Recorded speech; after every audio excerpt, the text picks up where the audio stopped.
Hai, selamat malam semuanya. Selamat datang di webinar 140 yang kedua dari seri webinar Pusat Karir Alumni 140. Semoga semuanya dalam keadaan baik dan sehat ya.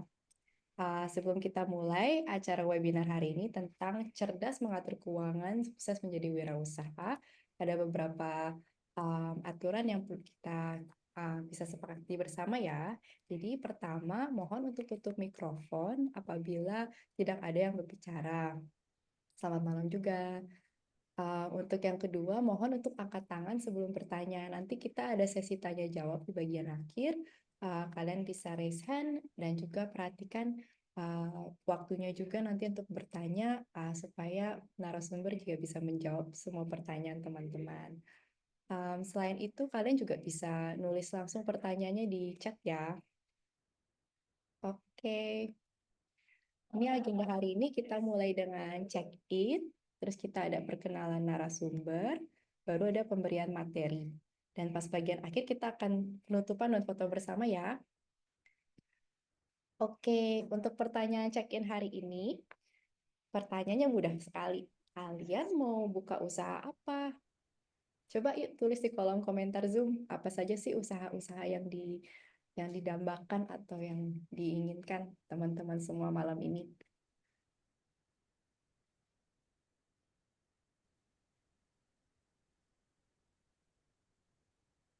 Penerbitan.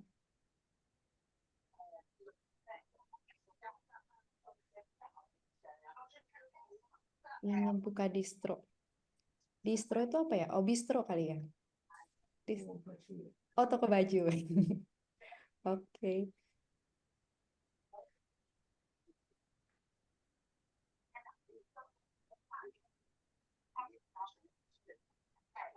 Ada yang mau buka toko baju, ada yang mau buka online shop, usaha wifi di kampung,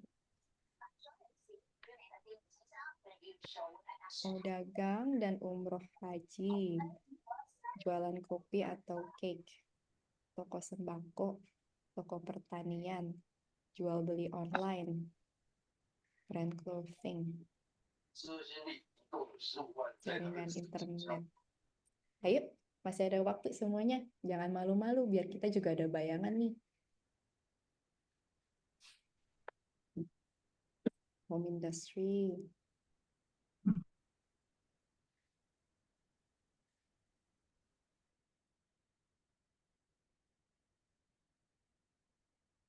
Ada yang mau buka salon atau biasanya buka apa lagi ya?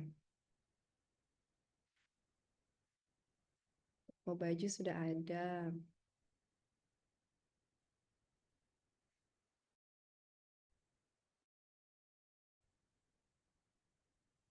Ada yang mau usaha untuk kos-kosan mungkin? Kemarin ini rasanya ada beberapa. Oh ya, kuliner. Mm-mm.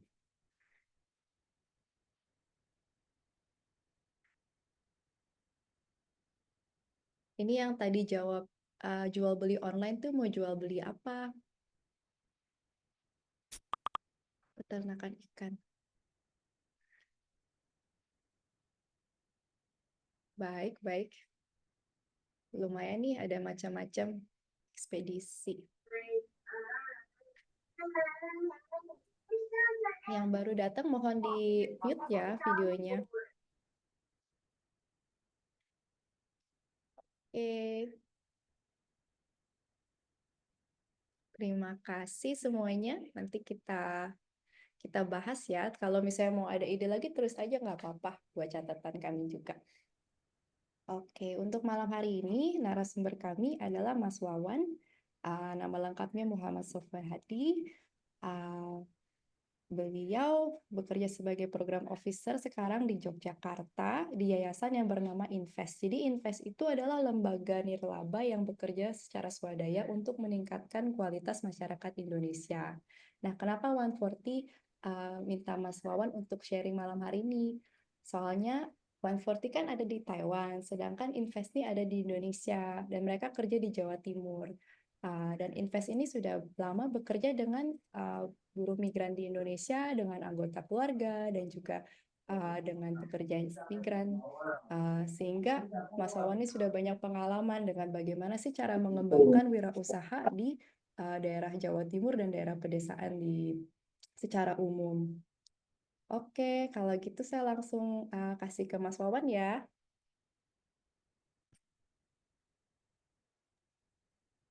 Halo, selamat malam teman-teman, Bapak Ibu, teman-teman semua. Wah, masih semangat ya. Ini lagi di Taiwan sudah jam 9. Kalau di Indonesia sekarang masih pukul 8. Selamat malam. Di malam-malam selesai kerja, Bapak Ibu, teman-teman masih semangat untuk ikut sesi sharing kita malam hari ini ya. Kita lebih belajarnya, kita biasa sebutnya itu proses belajar bareng gitu. Jadi kalau kami di Yayasan Invest itu biasa kalau di desa sama teman-teman pekerja migran atau dengan teman-teman di desa itu biasanya kita eh, apa memaknai pertemuan-pertemuan seperti ini itu sebagai proses belajar bersama. Nah, di proses belajar itu kan nggak hanya satu arah, jadi seringkali kami malah yang sering mendapatkan pengetahuan-pengetahuan baru gitu dari Bapak Ibu teman-teman semua. Gitu. Jadi semoga masih semangat di malam ini sampai nanti acara selesai dan semoga semuanya tetap sehat-sehat selalu. Oke, terima kasih Kak Elhana tadi sudah memperkenalkan secara singkat. Nama saya Sofwan Hadi, biasa teman-teman kalau manggil saya Wawan gitu aja. Saya eh, saya izin share ya untuk biar enak dilihat. Oke, maaf. Oke, teman-teman. Jadi apa namanya malam ini saya diminta oleh Kak Elhana dan teman-teman Menforti untuk ya belajar bersama sharing tentang mengelola keuangan dan kewirausahaan gitu. Tadi ide dari Bapak Ibu teman-teman semua itu wah menarik sekali, banyak sekali ide-ide yang sudah dipikirkan, dibayangkan, bahkan saya nggak nyangka kalau ada banyak sekali pilihan-pilihan usaha, pilihan bisnis yang kemudian sudah diidam-idamkan atau diimpikan gitu ya. Mulai dari distro, kemudian kuliner sampai apa namanya bahkan tadi usaha wifi di desa gitu ya di kampung. Wah, menarik itu. Itu hanya perlu modal alat, kemudian bisa di-sharing dengan tetangga-tetangga semua. Gitu. Menarik. Tadi sudah dijelaskan oleh Kak Elhana, jadi kami sehari-hari kerja di Invest. Secara singkat memang Invest ini kantornya ada di Yogyakarta, namun begitu kami sejak 2009 itu memang banyak aktivitas bersama teman-teman buruh migran, pekerja migran di beberapa negara seperti Malaysia, Taiwan, kemudian di Hong Kong, juga di apa namanya, termasuk di Indonesia gitu ya. Nah, tahun ini memang kami sejak 2018 itu sedang fokus belajar bersama teman-teman Purna Migran di desa. Tepatnya ada di Jawa Timur di dua kabupaten, di Blitar dan Ponorogo. Eh, Kami turut menginisiasi lahirnya sebuah komunitas namanya Komunitas Pekerja Migran. Itu ada di 10 desa. Dan memang tidak jauh-jauh juga dengan apa yang dilakukan oleh teman-teman 140. Jadi kita belajar bersama untuk supaya teman-teman juga di luar aktivitas bekerjanya, tapi juga bisa tetap mengembangkan diri, punya minat tertentu yang bisa dikembangkan sebagai bekal di kemudian hari.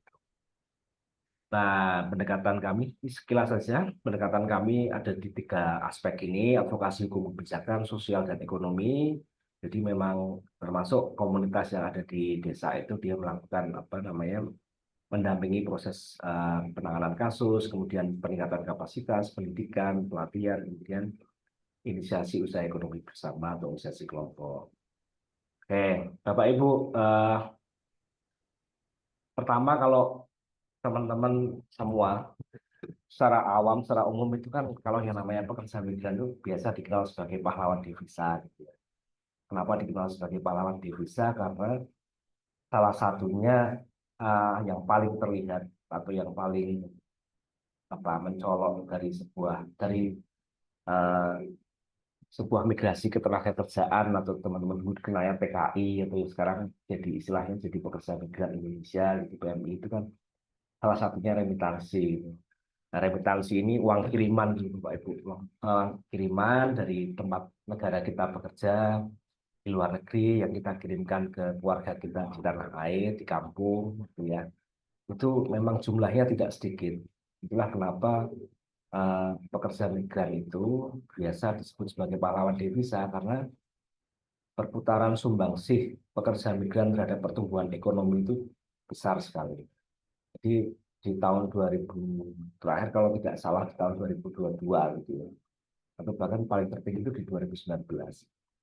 Itu bisa sampai hampir menyumbang 1% dari pendapatan bruto Indonesia. Itu luar biasa besar sekali. Kalau kita lihat di gambar ini itu nilainya memang cenderung naik, turun itu hanya di tahun 2020, 2021 itu karena pandemi, terus kemudian mulai naik lagi tahun 2022. Nah, Bapak Ibu, eh, sekarang dari uang remitansi itu biasanya apa namanya ada banyak hal yang biasanya teman-teman yang bekerja di luar negeri atau teman-teman pekerja migran itu manfaatkan gitu ya. Jadi ada yang dikirim ke rumah, ada yang kemudian ditabung gitu, ada yang apa untuk bayar hutang segala macam banyak sekali. Nah, salah satu apa namanya? Salah satu cara supaya kita bekerja ke luar negeri itu kan punya impian, punya apa namanya? Punya harapan, punya bayangan ke depan supaya ekonomi kita lebih baik, ekonomi keluarga kita lebih baik gitu ya. Jadi salah satu aspek penting untuk kita kelola, untuk kita jaga itu adalah bagaimana kita mengelola dengan baik gaji atau pendapatan kita selama bekerja ke luar negeri. Karena tidak sedikit cerita dari eh, cerita yang pernah kami dapat ketika kita belajar bersama teman-teman itu, karena tidak semua orang itu mampu mengelola keuangannya dengan baik. Sehingga impian cita-cita yang dia dambakan ketika pulang punya uang tabungan untuk bikin usaha, bikin rumah, atau kemudian untuk menyekolahkan anak, atau bahkan membeli tanah itu tidak terjadi karena uh, pengelolaan keuangannya tidak berjalan dengan baik. Sebenarnya itulah pentingnya sebuah manajemen keuangan atau tata kelola keuangan atau cara mengatur uang gitu ya. Istilahnya, istilah mudahnya begitu. Jadi mengatur uang itu memang sebuah seni gitu kalau kita bilang. Seni dalam merencanakan, mengatur, mengelola, dan mengendalikan gitu. Karena uang itu apa? Sebuah benda yang diinginkan banyak orang, yang seringkali kita pegang itu kemudian hilang lagi. Kali kita pegang langsung hilang. Seringkali kayak begitu. Jadi entah kenapa uang itu memang satu model alat pertukaran yang dirancang tidak hanya untuk pertukaran, tapi di dalamnya itu ada nilai-nilai apa istilahnya nilai intrinsiknya itu ya. Ada sesuatu hal goib gitu di dalamnya yang membuat kita itu seringkali itu apa tidak terkontrol ketika memanfaatkan uang itu. Jadi itulah kenapa kita eh, perlu seringkali memang ini ya, memang perlu untuk merencanakan termasuk mengelola bahkan mengendalikan keuangan yang bisa dilakukan di level individu maupun keluarga. Supaya apa? Supaya tujuan-tujuan kita itu bisa terlaksana dengan efektif dan efisien itu bahasa orang ekonomi. Tapi sebenarnya itu salah satu cara kita untuk eh, apa mewujudkan mimpi-mimpi kita. Kita sudah susah payah bekerja ke luar negeri, jauh dari rumah, gitu ya, dengan resiko yang banyak sekali dihadapi gitu. Yang mungkin tidak semua orang tahu bahwa bekerja ke luar negeri itu kan seringkali hanya tahu enak ya kerja ke luar negeri gajinya dolar, terus kemudian pulang nanti bisa bikin rumah. Sementara banyak sekali resiko-resiko yang potensi resiko yang teman-teman hadapi ketika bekerja ke luar negeri. Nah, seringkali itulah kenapa kita selain dalam pengelolaan keuangan itu, ketika kita mengajak keluarga atau entah itu bapak, ibu, atau suami yang sudah berkeluarga gitu ya, ataupun anak gitu, untuk juga minimal tahu tentang kondisi dan situasi tempat kita bekerja atau kondisi kita bekerja. Nah, Bapak Ibu, eh, untuk itu makanya yang pertama kita perlu mengenali kondisi keuangan kita untuk mencapai mimpi kita tadi itu ya. Misalnya ketika mau berangkat kita itu punya angan-angan, punya mimpi, punya cita-cita. Kerja 2 tahun atau 3 tahun di Taiwan, nanti uang hasil kerja yang ditabung itu bisa bikin rumah atau untuk bikin usaha gitu ya. Nah, eh, itu juga perlu kita tata tadi seninya itu di sini. Kalau kita lihat dari dua tabel ini, bagian pendapatan ini memang tidak sebanyak pengeluaran ya. Kalau bisa dibilang gitu, kita seringkali cuma ada satu pemasukan atau dua pemasukan, tapi kalau dirinci untuk pengeluaran itu bisa puluhan, gitu. Bisa belasan, bisa puluhan gitu, rincian-rincian pengeluaran itu. Nah, untuk itu kita perlu tahu kondisi keuangan kita. Pertama, biasanya mungkin Bapak Ibu sudah punya atau teman-teman sudah punya ini sendiri ya, cara sendiri gitu. Biasanya, eh, oh gaji biasanya berapa ya, berapa dolar misalnya kalau di teman-teman di Taiwan gitu, gaji dalam sebulan misalnya. Nah, gaji dalam sebulan itu misalnya pemasukan kita dalam sebulan selain gaji ada nggak misalnya? Oh, nggak ada. Oh, ada, masih ada dari jualan online. Saya dapat affiliate apa gitu, Pak. Affiliate Shopee atau affiliate jualan online yang lain, ada pemasukan dari itu. Itu kita perlu atur, kita perlu lihat. Seringkali orang kita tidak pernah apa. Salah satu cara yang sederhana adalah mencatatnya. Itu cara yang paling sederhana. Karena uang itu kalau hanya kita bayangkan itu seringkali juga cuma jadi bayangan. Kita bayangkan, wah ada uang sekian, terus tiba-tiba bayangan kita udah buka handphone, buka online shop, gitu, wah udah jadi bayaran lagi. Jadi salah satu caranya adalah kita catat dulu. Kita lihat kondisi keuangan kita dalam 1 bulan itu kita punya pemasukan apa saja ya, gitu kira-kira. Oke, kita ada gaji sekian. Sehingga prioritas-prioritas pengeluaran itu kita bisa atur sedemikian rupa. Kira-kira dengan gaji sekian itu untuk pengeluaran kita prioritaskan apa dulu. Misalnya kalau masih ada yang punya potongan gaji gitu, oke itu kita prioritaskan misalnya. Atau untuk bayar hutang, atau kemudian untuk biaya hidup kita selama di Taiwan, selama kita kerja gitu ya. Nah, itu prioritas-prioritas yang memang harus kita taruh di awal sebelum kita beranjak ke beberapa hal misalnya untuk tabungan atau untuk beli baju atau buat beli pulsa segala macam. Itu kita perlu tahu dulu kondisi keuangan kita. Jadi memang salah satu cara yang cukup efektif dan perlu kita tetap apa namanya tetap kita pegang itu adalah kita perlu eh, eh, mengelola termasuk menahan hawa nafsu kita. Kalau kita punya uang itu kan seringkali hilang apa lepas kendali gitu seringkali. Nah itu kita perlu punya apa minimal punya catatan tentang situasi keuangan kita. Gitu. Lalu kemudian oke yang tadi itu ya soal prioritas kita seringkali mungkin kita perlu membedakan antara keinginan dengan kebutuhan. Jadi kalau yang namanya kebutuhan itu memang sesuatu yang memang harus kita prioritaskan, harus ada. Kalau tidak ada kita susah hidupnya. Misalnya soal beli lauk pauk, sembako gitu ya. Itu kalau dia tidak ada, atau itu tidak lakukan atau tidak tunaikan, artinya itu mempengaruhi kondisi kesejahteraan kita. Misalnya. Atau beli motor baru atau beli pakaian baru itu kira-kira prioritas enggak? Itu kebutuhan atau keinginan misalnya. Misalnya kalau kita tidak beli pakaian baru di bulan ini itu kira-kira kita kelaparan atau kita akan susah atau enggak? Atau misalnya kita eh, kalau kita tidak bayar wifi bulan ini itu kira-kira kita akan susah atau tidak. Nah, pilihan-pilihan kebutuhan itu antara kebutuhan memisahkan antara kebutuhan dan keinginan itulah yang kemudian akan membantu kita untuk apa namanya dalam proses pengelolaan keuangan kita. Nah, ada situasi lain juga misalnya Bapak Ibu yang mungkin tinggal berasal dari tempat tinggal yang apa namanya ikatan sosialnya masih kuat gitu misalnya. Ya, beberapa wilayah di Jawa Timur itu masih begitu. Jadi punya tradisi-tradisi yang bahkan setiap tahun itu orang-orang yang merantau itu ini apa dimintai sumbangan atau untuk berkontribusi untuk aktivitas sosial di desanya. Tinggal gitu.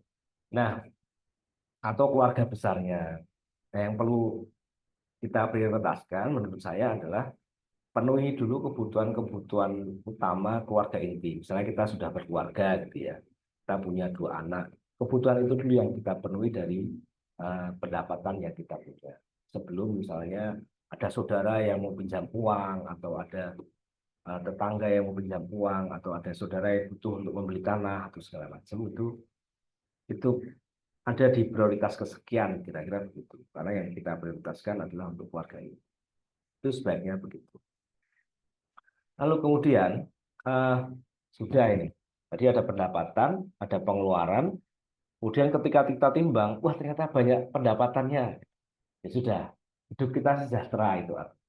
Artinya pengeluaran kita itu tidak lebih banyak daripada pendapatan kita. Masih ada sisa yang bisa kita tabung, yang masih bisa kita kelola untuk apa namanya, untuk dikembangkan lewat usaha atau untuk membeli aset yang tidak habis. Misalnya membeli aset kayak misalnya beli tanah itu kan dia secara nilai tidak turun gitu ya, tanah atau kemudian eh, perhiasan mungkin seperti emas karena nilainya dia tidak pernah turun misalnya gitu. Atau ternyata di proses kita mengenali kondisi keuangan kita itu ternyata besar pasak daripada tiang.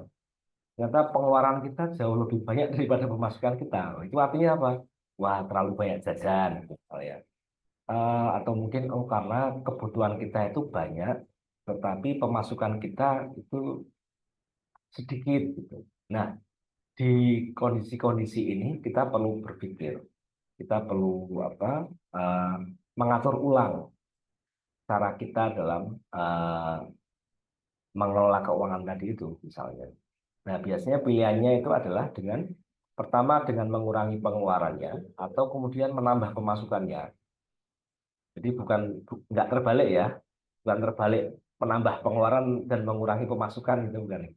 Jadi untuk menyeimbangkan minimal seimbang ya. Artinya antara pengeluaran dan pemasukan itu kalau bisa memang seimbang. Jauh lebih baik kalau memang pengeluaran kita lebih sedikit daripada pemasukan kita. Nah, lalu masuk ke tema berikutnya. Kalau kita pengen menambah pemasukan atau kemudian pengen mengembangkan kondisi keuangan kita supaya jauh lebih sehat, itu apa tadi di awal sudah, wah salah satunya adalah punya usaha. Punya usaha bisa jadi juga karena cita-cita Bapak Ibu teman-teman semua gitu ya. Jadi karena aku bekerja ke luar negeri supaya punya modal untuk bikin usaha kos-kosan tadi Kak Elana bilang gitu, punya kos-kosan atau punya tadi apalagi yang pengen punya ternak ikan atau pengen punya distro gitu. Itu mimpi-mimpi yang kemudian itulah alasan atau itulah eh, semangat yang dibawa ketika kita bekerja ke luar negeri karena kita pengen punya satu usaha yang kita kelola sendiri dari jerih payah kita sendiri gitu ya. Nah, memang itu tadi. Jadi kita pertama perlu tahu kondisi keuangan kita, kemudian memutuskan untuk berusaha, berwirausaha gitu, atau entrepreneur atau punya bisnis, punya model usaha sendiri. Gitu. Lalu apa sih yang perlu kita lakukan ketika kita akan memulai sebuah usaha? Teman-teman sudah punya usaha sendiri tadi, punya impian sendiri. Artinya sudah eh, bukan lagi bingung aku besok punya uang tak bikin usaha apa ya itu karena uangnya sudah terlalu banyak gitu, tapi kemudian bingung ini uangnya mandek ini mau tak apain ya. Gitu. Jadi mau bikin identifikasi usahanya apa ya kira-kira ya. Nah sebenarnya banyak sekali. Eh, bukan banyak sekali ya. Artinya ada banyak pilihan-pilihan usaha yang bisa teman-teman pilih atau bisa teman-teman lakukan gitu. Yang titik berangkatnya bisa beragam gitu. Ada yang karena keinginan tadi, ada keinginan mungkin karena keinginan. Lagi trennya apa? Misalnya lagi trennya adalah eh, online shop. Online shop itu ada banyak. Online shop apa yang mau dijual? Mau baju kah? Atau mau sembako kah? Atau mau buku misalnya tadi ada yang berminat usaha penerbitan misalnya. Karena juga varian-varian usahanya banyak sekali. Dan saya juga kebetulan pernah punya usaha apa namanya reseller buku gitu ya. Jadi itu sebuah usaha yang nggak seringkali minim modal dan kita tinggal putar atau bahkan nggak perlu modal. Kita modal kita cuma HP dan akses internet saja dan kita ikut menjualkan misalnya. Itu seperti model-model reseller atau online dropshipper gitu ya. Nah, titik berangkat identifikasi usaha itu bisa juga dari minat, dari apa namanya, dari kesenangan kita, hobi kita gitu misalnya. Oh, hobi kita jualan sepeda, bersepeda misalnya. Oh, bayangan ke depan adalah jualan perkakas sepeda, jual sepeda atau peralatan. Itu contoh. Atau hobinya hobi mancing gitu. Wah, di Taiwan masih bisa mancing, terus nanti wah kayaknya kalau besok di Indonesia bikin usaha pemancingan misalnya atau jual beli alat pancing itu kayaknya menarik. Atau bisa juga dari pengalaman dan keahlian. Pengalaman keahlian itu misalnya yang kemarin di Ponorogo saya itu diajak makan sama teman-teman tuh makan nasi apa namanya roti cane sama nasi nasi dari Malaysia. Ini menurut saya aneh di Ponorogo kok yang biasa terkenal dengan pecel kok jualannya roti cane. Oh ternyata yang jual itu dia dulu pernah kerja di Malaysia. Dia kerja di sebuah restoran dan jadi tukang masaknya atau jadi chefnya. Jadi ketika kembali dia punya bakat, punya keahlian, punya pengalaman dalam eh, memasak masakan-masakan khas di Malaysia yang itu mungkin dia lihat jadi potensi di tempat tinggalnya gitu. Jadi eh, lumayan ramai juga ternyata jualannya. Atau bisa juga usaha itu berangkat dari situasi eh, masalah bisa dari masalah sosial atau masalah kondisi lingkungan gitu ya. Kalau contohnya di sini misalnya kayak di Jogja itu misalnya situasi sampah yang tidak terkelola dengan baik itu jadi masalah. Sehingga ada beberapa eh, inisiatif-inisiatif bisnis baru yang cukup menarik. Misalnya salah satunya yang sering saya pakai itu adalah namanya Rapel atau Daunse. Jadi dia mengembangkan suatu aplikasi dan pengelolaan sebuah eh, pengolahan layanan sampah gitu. Dan menarik itu dikelola dengan apa sangat menarik, sangat kekinian. Dia memanfaatkan media sosial dan sebagai media edukasi dan media bisnisnya. Misalnya, atau juga misalnya, oh saya mau buka toko kelontong karena di wilayah saya, di tempat tinggal saya itu nggak ada ini mas, nggak ada tempat orang jualan sembako atau jauh dari pasar, mau pergi kemana-mana susah gitu. Sehingga kayaknya menarik untuk bikin apa namanya toko sembako untuk memenuhi kebutuhan pasar di wilayah saya. Itu bisa juga dari situ. Lalu yang perlu diingat dalam menentukan sebuah ide usaha itu kita perlu tahu juga atau minimal kita punya bayangan atau punya data. Data itu kan bisa beragam ya. Bisa kita peroleh lewat kita observasi, misalnya dilihat-lihat situasi sekeliling kita itu atau juga dari tanya-tanya misalnya. Pertama adalah seberapa besar permintaan pasar. Jadi kalau kita mau buka sebuah usaha, baik itu produksi ataupun jasa, itu Bapak Ibu, yang pertama kita perlu lihat dulu permintaan pasarnya. Kita lihat pasarnya. Kalau kita bikin usaha distro misalnya, ada nggak yang mau beli ya kira-kira? Oh ternyata distronya dekat dengan sekolah atau dekat dengan universitas atau dekat dengan banyak anak muda di situ yang kemudian bisa jadi salah satu potensi pasar. Atau misalnya mau jualan ternak ikan misalnya. Ternak ikan itu misalnya banyak nggak ya jualan pecel lele atau restoran yang membutuhkan supply misalnya lele gitu misalnya lele. Yang kedua adalah ketersediaan sumber daya produksi yang dibutuhkan misalnya. misalnya kita mau ternak ikan, lele, kira-kira kalau kita beli bibit itu jauh atau dekat? Atau tadi yang mau home industri, misalnya bikin keripik, keripik tempe, atau keripik singkong gitu. Nah, keripik singkong itu kira-kira sumber dayanya ada nggak di wilayah kita? Oh, ternyata wilayah di tempat saya itu ternyata banyak sekali singkong, cuma tidak hanya dijual murah gitu. Misalnya. Salah satu cara diversifikasi produk untuk meningkatkan nilai nilai sebuah produk itu ya salah satunya dengan inovasi produknya, misalnya dibikin keripik atau dibikin aneka olahan atau aneka pangan dari bahan singkong. Nah itu perlu dilihat. Jadi repot kalau kita mau bikin keripik, keripik singkong, tapi tempat kita nggak ada singkongnya. Kalau mau beli singkong harus jauh sekali. Nah itu juga akan meningkatkan biaya produksi kita. Secara perhitungan juga akan meningkatkan biaya produksi sehingga secara kalkulasi usaha atau kalkulasi bisnis juga nggak menarik gitu.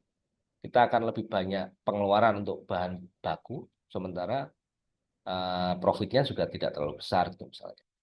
Lalu yang kedua soal kita perlu lihat juga situasi atau kondisi sumber daya manusia.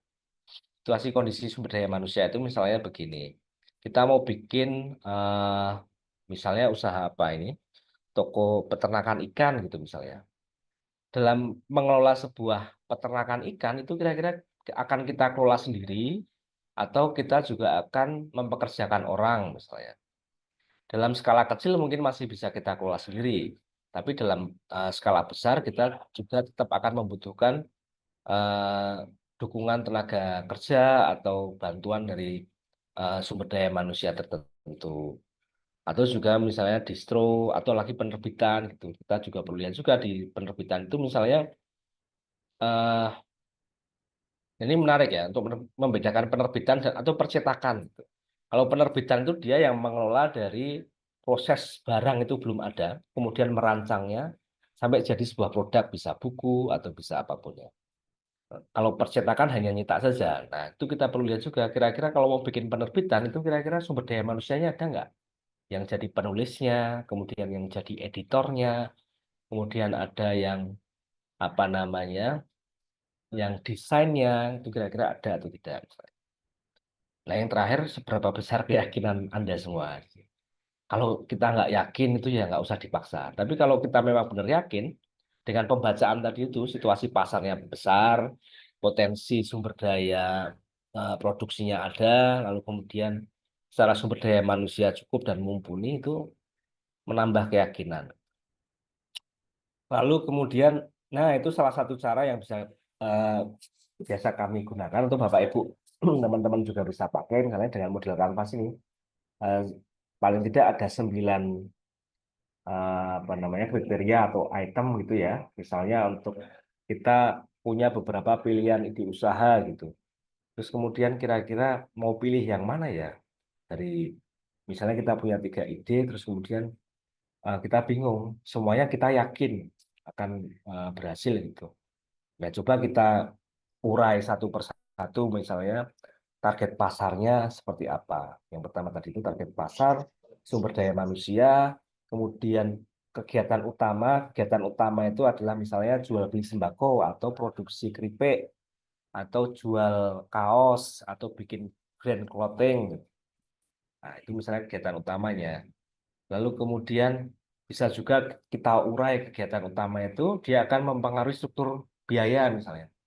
Kalau usaha keripik atau usaha apa namanya home industry itu misalnya bikin makanan atau tadi kita ambil contoh coffee gitu misalnya ya. Coffee itu kegiatan utamanya apa? Oh, bikin satu kafe gitu ya. Terus produk utamanya adalah jualan kopi. Di situ ada bermacam-macam eh, jenis kopi, ada Arabica, ada Robusta, ada origin asli mana gitu ya, atau ada yang produknya bisa jadi latte, bisa jadi cappuccino, bisa jadi bermacam-macam.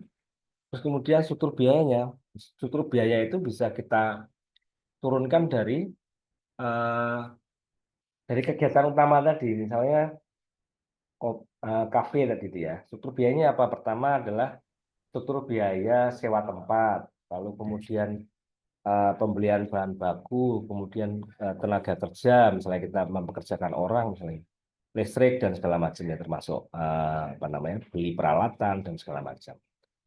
Lalu coba kita breakdown satu-satu soal keunggulan biaya, keunggulan produk masing-masing.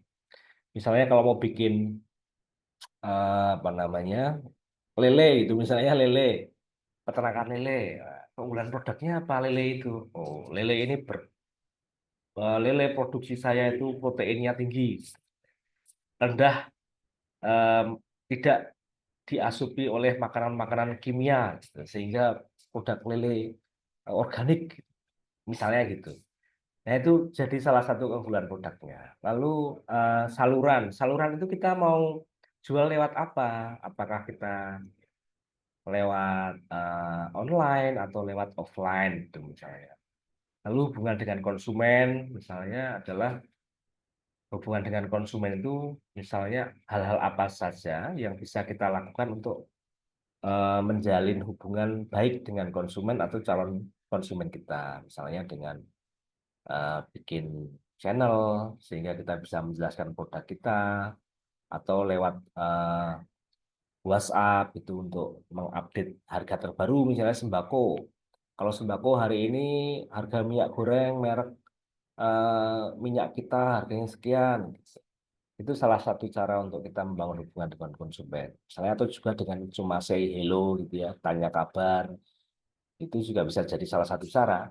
Karena eh, model soft selling atau hard selling itu juga akan dipengaruhi oleh produk apa yang kita jual, lalu kemudian pasar, target pasar kita seperti apa. Lalu partner atau rekan kerja itu berhubungan dengan satu rantai pasok yang kita pilih itu, misalnya ke mau jualan lele, nanti ternak lele, berarti partnernya apa aja? Oh, penjual bibit, terus kemudian penjual pakan, penjual apa namanya, pecel lele atau restoran, itu rekan-rekan kerja. Dan sumber pendapatnya bisa macam-macam. Nah, sumber pendapatan itu apakah hanya dari usaha utama kita, misalnya jualan lele gitu, atau bisa juga tidak hanya itu, ternyata kotoran lele juga bisa diolah atau bisa punya nilai ekonomis, misalnya untuk pupuk gitu misalnya. Leri lele itu ternyata salah satu produk yang punya nilai ekonomi juga misalnya. Atau distro, misalnya distro, sumber pendapatannya apakah hanya dari jualan kaos misalnya, atau bisa juga dari hal-hal lain yang mungkin bisa diperoleh lewat model usaha itu.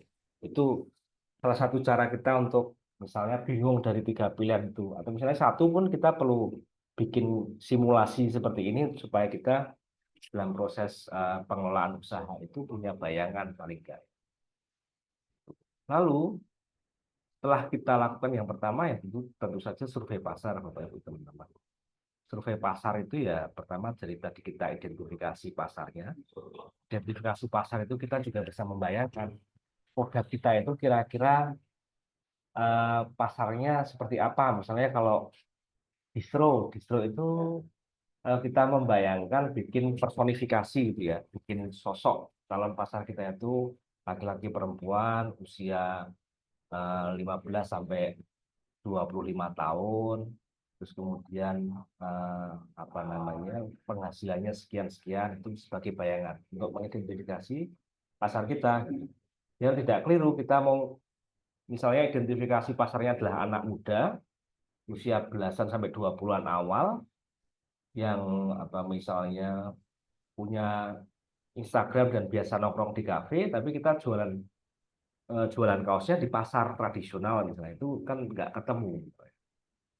Dia jualan di pasar misalnya, kalau memang pasar pasar kita eh, perempuan usia 30 sampai 50 tahun gitu misalnya ya, atau aktivitas sehari-hari seperti apa, itu kita cukup identifikasi pasar itu salah satunya juga untuk menentukan strategi-strategi usaha kita. Lalu kemudian ketika kita sudah ketemu satu produk berdasarkan identifikasi pasar tadi, lalu kita produksi dan kita uji cobakan. Uji cobakan itu bisa macam-macam. Oke, kita bisa tes pasar dulu dari produk yang kita punya ini. Kita jual murah, kita tentukan harganya. kira-kira akan ditangkap nggak oleh pasar. Atau biasanya untuk produk-produk besar itu dia melakukan tes pasarnya lewat apa namanya uji coba gitu. Biasanya eh, kalau saya yang pernah tahu itu misalnya untuk uji coba produk tembakau itu misalnya beberapa produsen tembakau itu dia menguji cobakan eh, calon produknya itu ke calon konsumen yang dia bayangkan dulu. Kayak tadi tuh pasar target pasarnya adalah perempuan atau laki-laki usia sekian, ya, itu diundang untuk kemudian menguji atau merasakan produknya dulu. Kemudian ditanya, itu jadi feedback, itu bisa jadi masukan sehingga itu bisa juga jadi pengembangan produk yang sudah ada itu tadi, yang sudah diusahakan. Oh ternyata ukurannya perlu disesuaikan. Oh ternyata desain bungkusnya perlu lebih meriah atau warnanya agak beda. Atau oh mungkin harganya tidak lebih mahal atau bisa juga lebih murah gitu ya. Sehingga produk yang akan kita luncurkan itu memang sudah sebagai produk siap jual. Tuh. Atau misalnya tadi punya bayangan bikin home industry apa keripik, ya diuji cobakan dulu bikin sampel testing pasar gitu kira-kira rasanya masuk nggak. Oh ternyata respon pasarnya oh coba besok ditambahi rasa cappuccino misalnya keripik rasa cappuccino atau keripik rasa keju misalnya gitu ya. Jadi oh ternyata variannya bisa ada. Itu salah satu cara kita untuk mengembangkan produk sehingga bisa lebih laris. Nah, itu yang intinya itu punya produk, punya usaha, yang penting laris. Jangan sampai kita punya usaha itu justru rugi. Segera hindari pilihan-pilihan bisnis atau pilihan-pilihan usaha yang kita rugi. Karena prinsip bisnis itu adalah tolong Bapak. Lalu setelah kita punya yang hal yang terpenting lagi itu dalam sebuah pengelolaan usaha atau bisnis itu adalah ini analisis biaya usaha. Ini memang apa eh, masing-masing orang atau masing-masing bisnis pengolah bisnis atau yang punya usaha itu biasanya mereka punya caranya sendiri, tapi yang pasti mereka akan melakukan analisis biaya usaha ini. Dan tadi itu misalnya untuk kita breakdown atau kita rinci gitu misalnya untuk kegiatan usaha pilihan usaha kita itu kegiatan usahanya apa saja. Lalu kita lihat analisis kebutuhan setiap kegiatan itu apa saja. Misalnya tadi ya keripik, misalnya industri keripik. Analisis kegiatan usahanya apa? Pertama adalah produksi. Oke, kita turunkan. Pertama produksi. Analisis kebutuhan produksi itu apa? Pertama adalah pembelian bahan baku. Bahan baku misalnya keripik singkong berarti bahan baku pertama singkong, lalu kemudian apa? Garam, kemudian bawang gitu ya dan seterusnya. Lalu setelah produksi kira-kira butuh apa lagi? Packaging. Oke. Kedua adalah pengemasan. Pengemasan berarti kebutuhan analisis kebutuhannya apa saja. Pertama beli plastik, kemudian dua cap, gitu ya segala macam. Setelah itu, setelah diproduksi, kemudian di packing, kemudian apalagi kebutuhannya. Kebutuhan ketiga adalah distribusi. Distribusi, oke. Jadi yang poin C adalah distribusi. Dia kebutuhan di aktivitas atau kegiatan distribusi itu apa misalnya? Oh beli bensin, oh misalnya untuk uang makan orang yang mendistribusikan. Nah, itu perlu kita identifikasi dulu. Nah, itu nanti akan ketemu total pengeluaran kita untuk uh, memproduksi misalnya 1 ton keripik singkong itu berapa. Lalu kita juga perlu survei harga. Survei harga ini bisa jadi survei harga bahan baku atau juga survei harga barang yang kita jual. Jangan sampai survei harga ini bisa jadi apa? Jadi patokan atau jadi panduan kita untuk membeli bahan baku atau untuk menjual produk yang kita punya. Lalu analisis umur ekonomis peralatan, biasanya orang itu seringkali tidak menghitung ini ya. Karena ini juga akan berdampak pada proses pembukuan kita, untung rugi kita ke depan itu. Karena biasanya alat misalnya keripik itu, stripping atau keripik itu kan alat potongnya itu ada masanya, ada usia usia produktifnya, gitu. Saya usia 2 tahun. Setelah semua ini ketemu, kita juga akan ketemu ini. Misalnya umur ekonomis itu akan menentukan biaya penyusutannya. Biaya penyusutan ini dalam skala dalam sebuah model perencanaan usaha, keuangan usaha itu kita perlu hitung tetap ya. Itu. Sehingga nanti akan ketemu HPP-nya, harga pokok produksinya berapa. Harga ketemu setelah kita menjumlah biaya bahan baku, biaya operasional, kemudian biaya penyusutan. Itu dalam 1 ton itu kita kira membutuhkan berapa.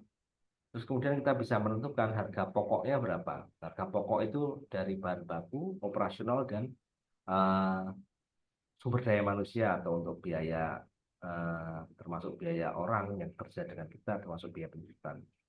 Itu dibagi dengan nilai ekonomis atau nilai produksinya. Itu akan ketemu. Sehingga dalam proses penentuannya kita apa namanya tidak salah hitung, sehingga kita produksi 1 ton misalnya kita jual dengan harga tidak yang pasti tidak rugi gitu ya, karena kita sudah menjual dengan satu perhitungan yang itu sudah menutup biaya ongkos produksi dan ongkos operasionalnya.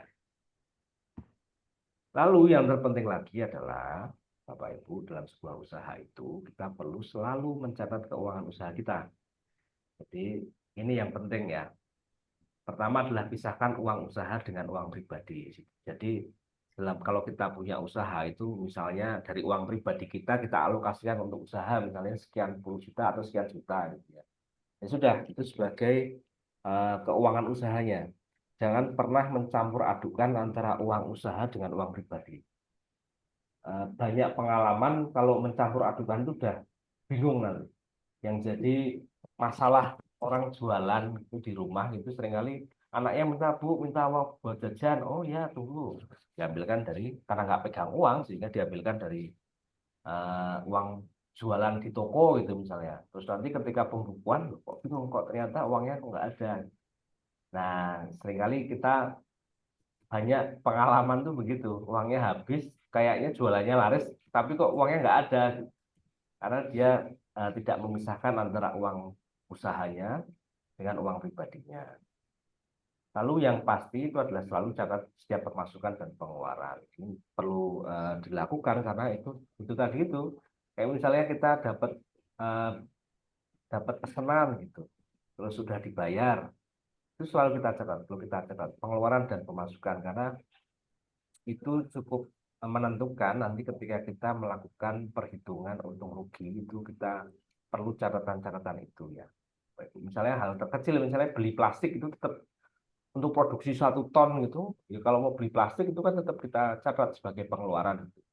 Atau beli garam berapa kilo itu kita catat sebagai pengeluaran karena itu nanti akan menentukan apa namanya usaha kita ini untung atau rugi gitu. Nah biasanya kalau usaha-usaha kelontong itu di rumah itu kan tidak, misalnya tidak menghitung soal biaya apa namanya biaya tenaga kerja karena kita kelola sendiri gitu. Atau tidak perlu mengeluarkan biaya sewa tempat karena kita lakukan di usaha rumah sendiri gitu. Nah itu yang penting kita catat setiap ada pembelian, bahkan pembelian kecil-kecil atau pengeluaran kecil kita catat. Dan yang perlu dilakukan adalah melakukan evaluasi secara berkala. Kita lihat misalnya dalam 1 minggu, misalnya oh 1 minggu ternyata omsetnya kurang kenceng nih.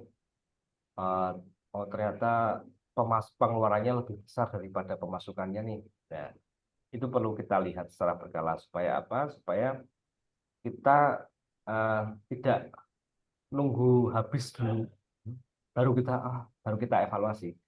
Jadi yang perlu kita lakukan adalah evaluasi secara berkala. Bisa secara mingguan atau bisa secara bulanan untuk kita lihat performa usaha kita seperti apa. Oke, saya kira segitu yang bisa saya sampaikan. Nanti mungkin disambung dengan tanya jawab gitu ya. Elana, terima kasih Bapak Ibu teman-teman. Silakan saya kembalikan lagi ke Kak.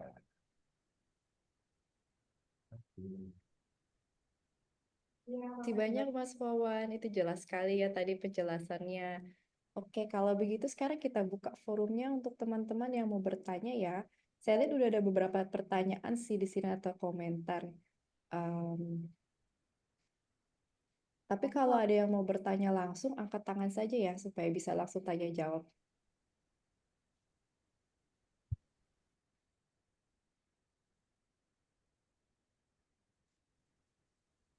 Mungkin saya tanya, angkat ini ada suara ya. Dari Iva, saya bingung mau usaha apa, nggak ada yang bisa dipercaya di rumah. Tapi kok terpikir mau ternak lele karena punya tanah dekat aliran air gede banget di dalam perkampungan, hanya angan-angan aja. Untuk Mas Wawan, apakah ada saran gitu untuk Mbak Iva? Oke, Mbak Iva ya tadi ya. Saya baca-baca pertanyaannya. Iya, nah itu salah satu apa namanya yang perlu kita lihat dalam mengidentifikasi atau dalam memilih sebuah pilihan usaha itu salah satunya adalah tiga hal tadi itu minimal ya. Yang pertama adalah sumber daya apa namanya sumber daya yang ada di tempat kita, atau kemudian sumber daya manusianya juga potensi pasarnya. Kalau Kak Iva ini bingung mau usaha apa, tapi di rumah itu karena nggak ada yang percaya gitu.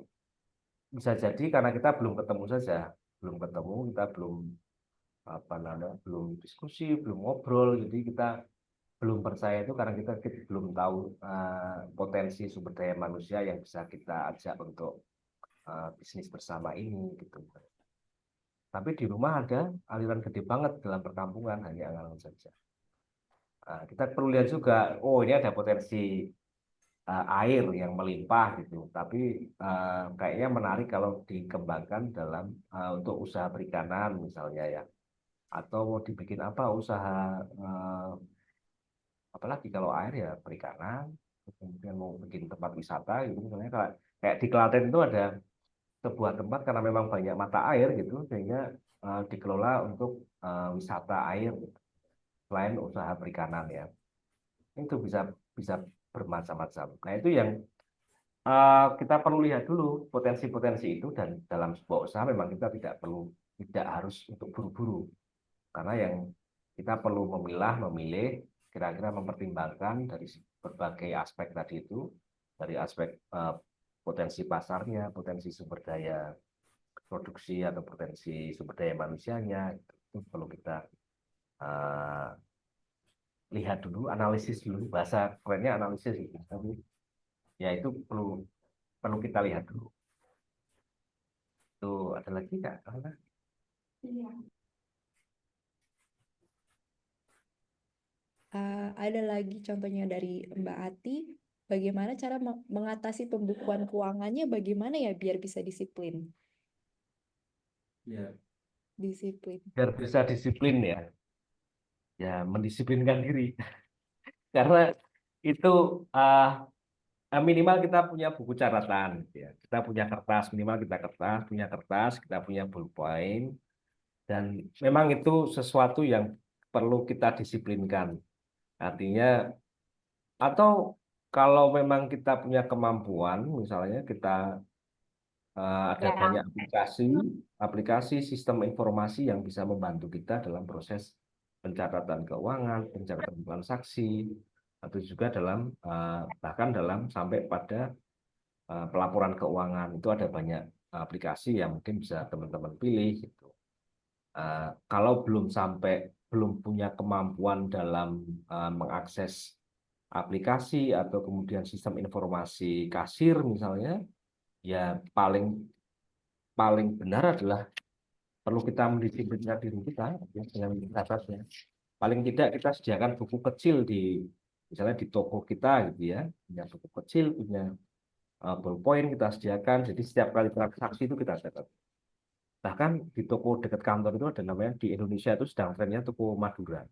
Toko Madura ini toko kelontong yang dia menyediakan berbagai macam kebutuhan rumah tangga, sembako gitu misalnya ya. Ah, apa namanya? Yang jualan, yang jaga ini biasanya orang-orang yang memang diminta untuk menjaga tokonya. Atau bahkan atau bisa jadi juga punyanya sendiri gitu. Nah, kalau jualannya agak sepi itu saya pernah lihat mereka mencatat di buku kecil gitu, mencatat hari ini yang laku apa saja atau yang tadi beli apa saja gitu dicatat.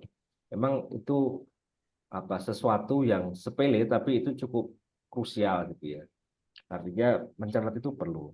Cara mendisiplinkannya adalah ya itu tadi membiasakan dan mendisiplinkan diri, kita menyediakan satu alat, minimal kertas atau buku kecil dan ballpoint gitu. Atau kalau mampu untuk mengakses yang berbayar, misalnya aplikasi berbayar, kita bisa manfaatkan itu. Atau kayak sekarang juga banyak aplikasi-aplikasi apa yang free gitu ya, yang gratis, cuma memang tidak fiturnya tidak sebanyak kalau kita subscribe atau langganan yang berbayar. Itu semoga menjawab. Terima kasih Mas Wawan. Ini juga ada pertanyaan lagi dari Mbak Mustar. Mau nanya, gimana cara ngatasin orang yang berhutang di toko kelontong? Apa harus dikasih bunga ya biar cepat dibayar? Nah, oke, ini problem banyak itu. Nah, Hiroshima Nagasaki itu hancur karena bom atom itu. Toko kelontong hancur karena apa namanya? Karena bom gitu ya. Ya, ah, jadi kita bikin aturan di toko kita gitu misalnya hanya boleh melayani atau hanya melayani pembelian cash gitu. Jadi kalau hutang, maaf tidak terima hutang gitu karena berat memang. Kita toko kelontong itu kan toko kecil ya. Kita bayangkan keuntungan misalnya untuk ecer gitu misalnya kita ambil 20-30% dari margin itu misalnya paling berapa ratus rupiah ya. Kita tiap barang itu hanya untung 300 rupiah, 500 rupiah, 1000 rupiah, tapi kayak gitu masih dihutang gitu. Atau atau kita pilih-pilih misalnya ada strategi misalnya kita lihat-lihat juga konsumen ini kira-kira dia kalau kita punya kemampuan finansial yang cukup misalnya dalam pengelolaan usaha kita dan itu cukup untuk misalnya dalam 1 bulan operasional itu ya monggo saja. Tapi kalau memang kita tidak kemampuan keuangan usaha kita tidak cukup atau usaha kita itu hanya kecil, gitu, nah itu kita bikin aturan saja di toko kita tidak melayani hutang atau tidak melayani bond misalnya. Itu Baik, ini ada pertanyaan dari Juju yang angkat tangan. Boleh dibuka mic-nya?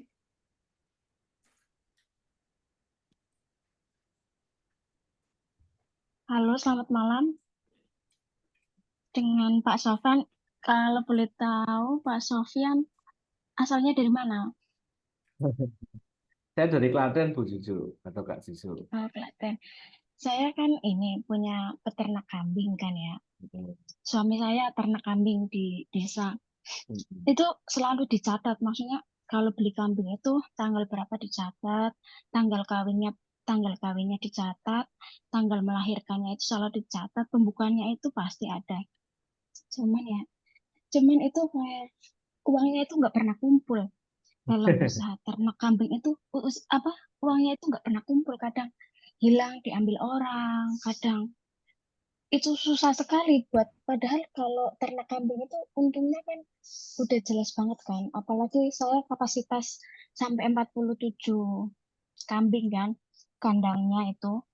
Sekarang kan kemarin kan baru dijual itu termasuknya keuntungan ya, keuntungannya itu cuman itu cara ngatur uang, apa cara ngatur uang hasil jual kambingnya itu susah, nggak pernah terkumpul, itu kadang nggak tahu perginya kemana itu, padahal kayak kebutuhan kan selalu kebutuhan adalah sendiri, tabungan juga ada sendiri lah. Khusus itu apa khusus kambing itu tuh susah sekali menurut Bapak itu, gimana cara mengelola keuangan kambing itu, paham nggak maksud pertanyaan saya? Ada catatan ya Bu ya. Ini kambingnya kambing Iya, pembesaran atau ini Bu apa pembibitan, breeding atau pengemukan? Kambing ini ya, jadi kambing kan kampung ya, Kam, iya kambing kampung. kambing Maksudnya kampung. kalau misalnya udah lah, misalnya udah hamil, kan setahun hamil 2 kali kan. Kalau Mm-mm. udah hamil 2 kali itu dijual. Jadi aku Oh, apa meliharanya yang anak-anaknya gitu. mm-mm. Bibitnya dijual kayak gitu terus. Ya.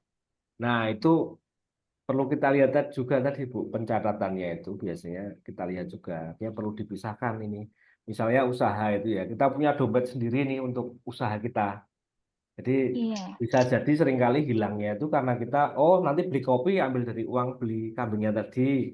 Oh tadi beli apa buat beli beras ambil uang dari hasil jual kambing tadi itu. Nah, bisa jadi kayak gitu, karena kita masih mencampurkan uang ternak tadi itu, ternak kambing dengan eh, apa kebutuhan sehari-hari gitu.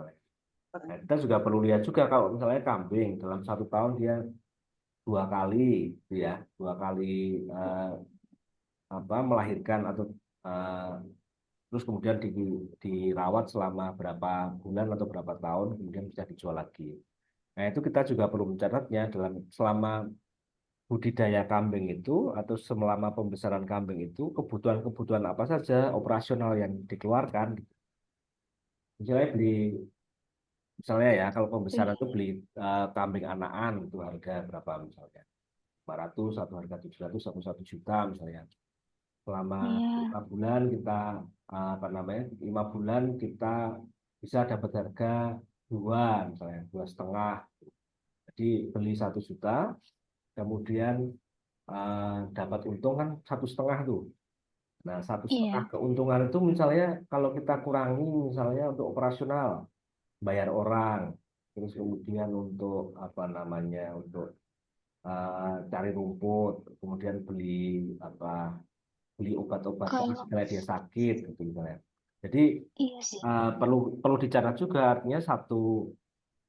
Makanya tadi itu selain mencatat itu kita juga perlu menghitung misalnya keuntungan usaha kita itu, keuntungan yang namanya apa namanya, yang namanya profit, yang namanya untung itu kan dia adalah eh, pendapatan yang dikurangi dengan biaya-biaya operasional. Nah, kalau dikurangi dengan biaya operasional, biaya misalnya operasionalnya kandangnya butuh listrik. Nah, listrik itu berapa dihitung. Jadi memang perlu rinci, perlu rinci. Yang pertama perlu itu tadi ya, menghitung antara pengeluaran dengan pemasukan sehingga kita nanti akan ketemu untungnya, profitnya ini di mana. Bisa jadi harga ternyata marginnya itu hanya tidak menutup operasional, bisa jadi kayak gitu. Atau Mm-mm. ternyata tidak terlalu prospek untuk pembesaran kambing, apalagi kambing kampung yang misalnya biaya operasionalnya tinggi, itu juga perlu dihitung. Misalnya untuk untung itu kita harus memelihara berapa ekor kambing, terus kemudian berapa orang yang kita pekerjakan untuk mengurus kambing-kambing itu. Kalau tahu Kadang saya itu memang sedikit ya. iya. Kadang kalau misalnya udah banyak, udah oke semua nih. Susahnya apa? Susah jualnya itu susah. Apalagi di kampung kan ekonomi kampung susah. Nah, itu kadang pengen cari, maksudnya pengen cari buat keluar buat siapa yang mau gitu kapasitas kambing banyak penjualan misalnya wah ini ada 10 nih yang bisa dijual tapi kadang kan namanya orang kampung kan nggak mungkin sekaligus beli 10 kan sedangkan aku maunya langsung dijual nih 10 karena kapasitas kambang udah terlalu overload apa gimana kayak gitu kadang susahnya di itu pengeluaran untuk jual kambingnya itu loh mungkin ada Ya, channel apa perlu. gimana. Kalau di Jogja biasanya kambing itu ya kita perlu perlu lihat juga Bu, itu misalnya kebutuhan pasarnya itu seberapa besar kalau kita mau jual kambing, karena eh, memang usaha kambing ini kita harus berhitung ya, karena ada juga orang ternak kambing itu karena memang taunya hanya ternak kambing gitu. Jadi mau untung mau rugi ya usahanya ternak kambing. Itu yang seringkali masih banyak terjadi dilakukan oleh teman-teman di apa di desa, termasuk tetangga saya dulu juga gitu. Ini ternak kambing mau besok kambingnya mati, beli kambing lagi. Dia udah tahu kalau bisnis atau ternak kambing itu rugi dia, tapi tetap saja ternak kambing. Saya juga heran kenapa. Ya karena bisa jadi karena itu jadi ini ya hiburannya gitu. Jadi nggak mikir untung rugi tapi terhibur itu bisa jadi juga gitu. Sehingga kalau mau bikin usaha itu yang poin pentingnya adalah pilihan usaha kita itu menguntungkan atau rugi. Jadi kita singkirkan dulu misalnya mau untung mau rugi tapi yang penting aku ingon-ingon kambing atau ternak kambing itu salah satu cara pandang yang seringkali membuat kita bisnis kita rugi terus. Itu sih menurut saya.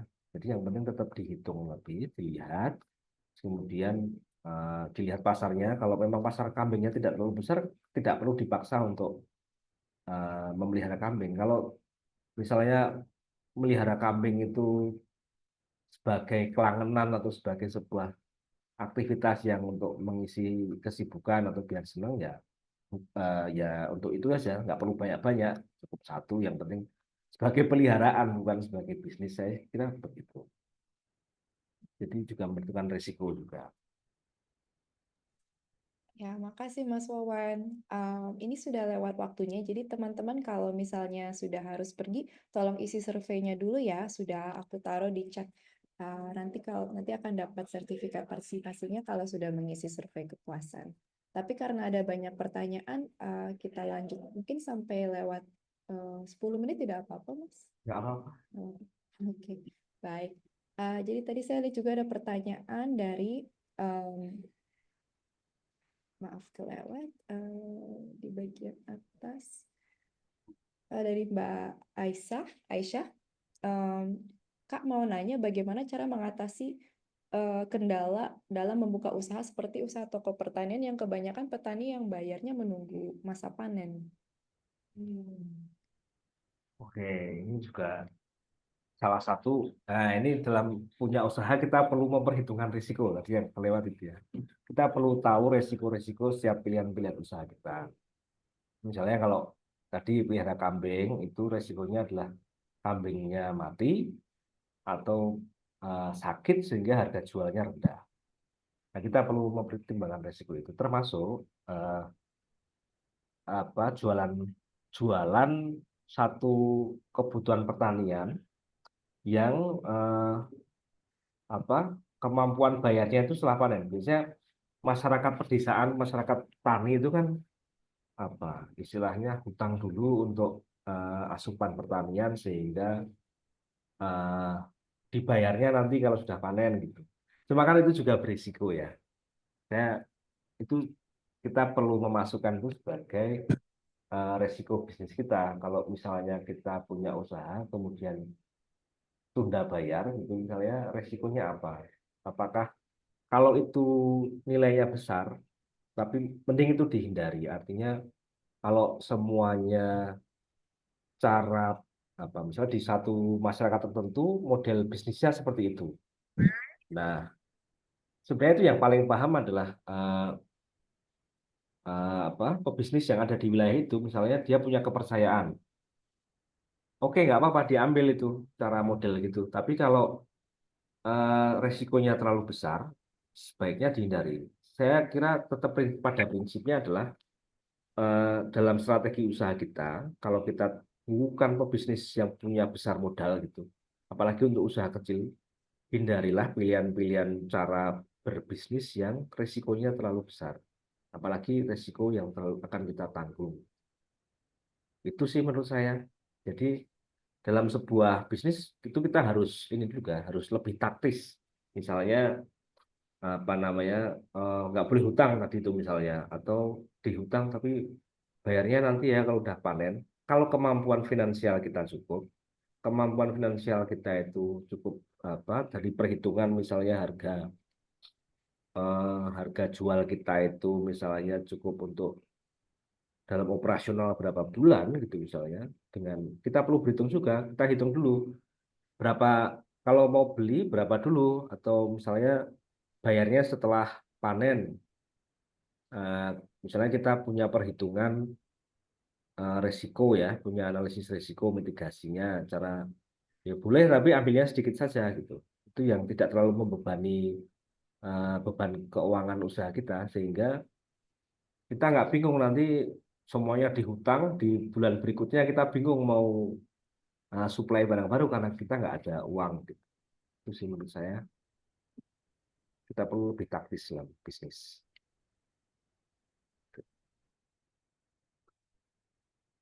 Baik, kalau begitu mungkin satu pertanyaan lagi ya. Pak, berapa persen keuntungan usaha yang boleh kita gunakan untuk kepentingan pribadi? Ya, berapa berapa persen gitu ya. Paling enggak 5% kalau dari keuntungan ya.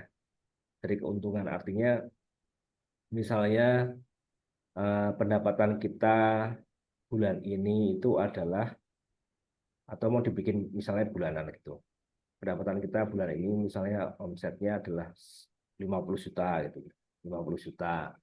50 juta itu dikurangi untuk biaya belanja, biaya operasional, sehingga eh, biaya operasional, bayar pegawai, kemudian bayar listrik, sewa tempat gitu. Itu kita ambil punya keuntungan misalnya 10 juta. 10 juta kita ambil berapa persen ya, misalnya paling maksimal 10% gitu dari keuntungan itu. Atau bisa juga karena ya itu keuntungan untuk keuntungan pribadi. Tapi ada juga yang kemudian misalnya dari 30% itu dipakai untuk pengembangan usaha itu misalnya. Jadi kita tidak terlalu ambil profit terlalu banyak juga. Sehingga dari keuntungan itu ya kita bisa ambil sampai 30% bisa kita ambil. Sisanya adalah misalnya kita untuk pengembangan usaha. Atau ada juga yang dipakai, ya udah ini eh, kita bisa pastikan bahwa keuntungan bulan depan ada sekian, itu selalu apa namanya konsisten keuntungan omset dan keuntungannya gitu ya nggak masalah. Yang perlu kita pastikan adalah coba kita takar dulu dari berapa profit. Yang itu kan perlu ini ya, dalam menghitung itu kita perlu tahu tadi itu biaya-biaya yang kita keluarkan, lalu kemudian keuntungan yang kita peroleh. Ya biasanya kita perlu tahu itu. Seringkali kita tidak menghitung itu, misalnya untuk usaha toko gitu misalnya, wah ini badannya sekian, ini ternyata untungnya sekian untuk penjualan hari ini, kita ambil sekian. Misalnya omsetnya 1 juta dalam satu hari, kemudian 500 ribunya diambil gitu. Itu nanti repot. Misalnya kita mau bikin aturan untuk diri kita sendiri, kita ambil untungnya itu apakah setiap minggu, apa setiap bulan, gitu, atau setiap hari.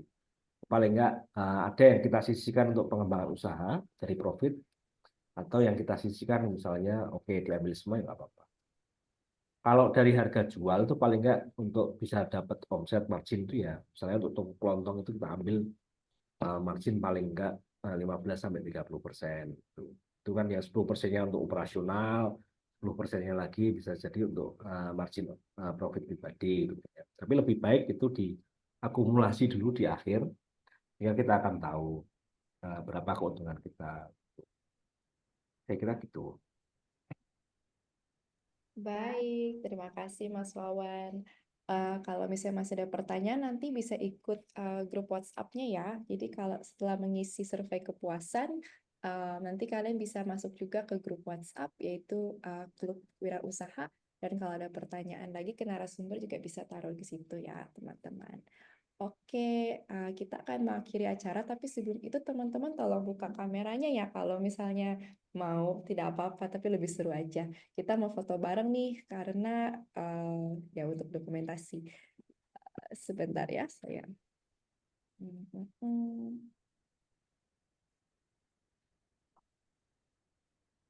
Oke, wajah-wajahnya udah kelihatan, mantap. Seperti biasa gerakannya, tangan kanan 1, tangan kiri 4. Iya, aku tunggu deh ini kelihatannya pada bisa on cam.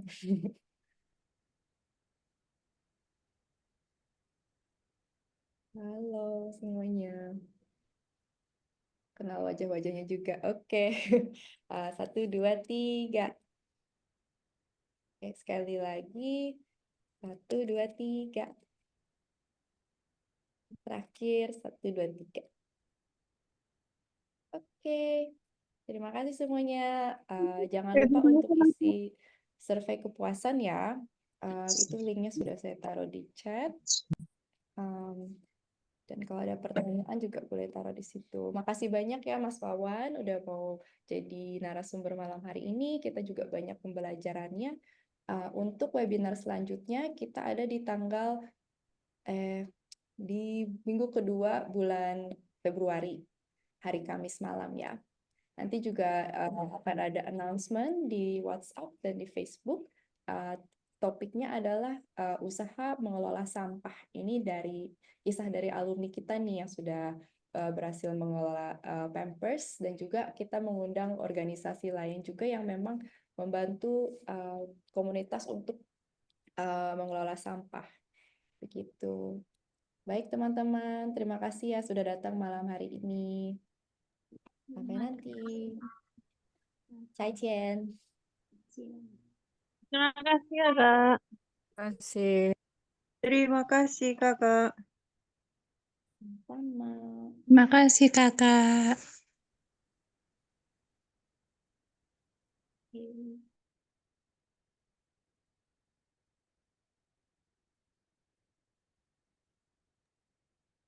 Terima kasih, Lause.